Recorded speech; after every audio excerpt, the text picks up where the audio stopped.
Hello and welcome to the last segment in the English Department's Library Research Tour. I'll be taking you through research databases this time around. So first let's get to the library's homepage and we'll go into research databases. You'll see as we get here there's a lot of different information on the screen and that can be a little intimidating.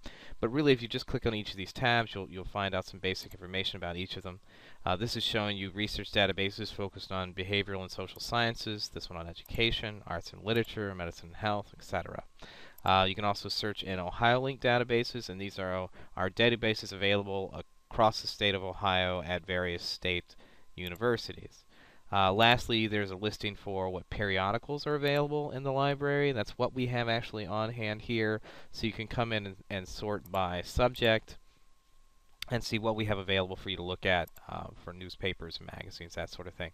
What I'm going to focus on for this is just the four databases I generally cover in my classroom, and that is Academic Search Complete, or Academic Search Complete, I should say, CQ Researcher, Electronic Journal Center, and LexisNexis. Now, the rest of these may be useful to you. They may give you even better information than the four that I'm going to cover.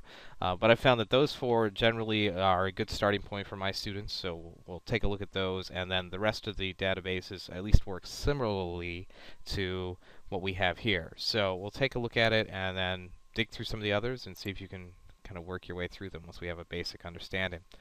Once we click into Academic Search Complete, you can see that it's not that different from a regular search engine. I've been searching for video games and gun violence, so we're going to keep doing that and see what we can find. Right now I'm just going to do a basic search, not adding any additional options. So just searching for that, I get 28 results. And again, we want to limit our results, so 28 is a number that I can kind of skim through in a relatively quick amount of time. So what do we have? Brandishing guns in American media, 2 studies examining how often and what context firearms appear in television and popular video games. That's interesting. I would want to take a look at that. I don't know exactly what I want to say about this topic as I'm doing research on it, or I shouldn't. I should be open to kind of figuring out what the topic is about and what are the debates within it before I start making up my mind, which is hard for a lot of us to do, including myself. But that's what we strive to do as we do research. Another one here: popular video games, quantifying the presentation of violence and its context. Violence reigns with no apologies, from Reefer Madness to the Hays Code, Wires, Guns, and Money. Some of these look like they work for us. Some of them, I don't know if I would bother even looking at. Why are children carry guns? Youth violence, firearms and knives. Maybe that might have something to do with it. I'd want to take a look, and I guess we will take a quick look and see if we can find anything that mentions video games. And here you can still do Control F and do a find search. And right there, right, it mentions it at the end. Video games. So noting that many young people do not recognize the difference between actual street violence in which firearms are used and situations they see depicted on television and in video games. And it looks like it's examining individuals as young as 8 years of age who carry knives for protection. Alright, so that's definitely something we'd want to take a look at. And I never would have known it from the title or from the original subjects that they had posted out there. So you at least click on it and take a look and see what you can find out. This has a full text available. PDF is a document format. If you click on that, you'll need an Adobe Reader or a program that will open PDFs to read it. Generally, you'll get prompted to download that through your browser if you need one. So what you see is the full text. This is the actual document as it appeared in the original publication, which it looks like is the New Statesman. I've never heard of that, but I can do a little bit of research and find out what that might entail. It's relatively short. I'm not sure how much information it is. I don't know who this guy is. I'm going to want to find out some information about him if I'm going to use him as a source.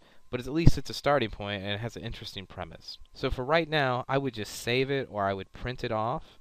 Either one of these options would be great. I'm not sure if you can email it to yourself or not. It doesn't look like it gives you that option from here. But you can at least print it or save it. And if you save it, you get the actual PDF document itself. Okay? So that's a basic search in Academic Search Complete. I'm going to close that one out. And I'm just back out and open up the advanced search options. And we're just going to take a quick look at these. Some of the things that you can do here are select what field you want to search in. Again, if you're searching in the title for something and that's in the title, your search is probably going to be your source is probably going to be very focused on what it is that you're looking for. Plea for caution, violent video games, the Supreme Court and the role of science. Video games take testing to the next level. Real behavior in virtual environments, psychological experiments in a simple virtual reality paradigm using video games. Okay, also all of that could be something of interest, and right now we're just digging. We're just trying to find what we can find and then sort through it later. I'm going to step back out of Academic Search Complete, and the next one we're going to go to is going to be CQ Researcher.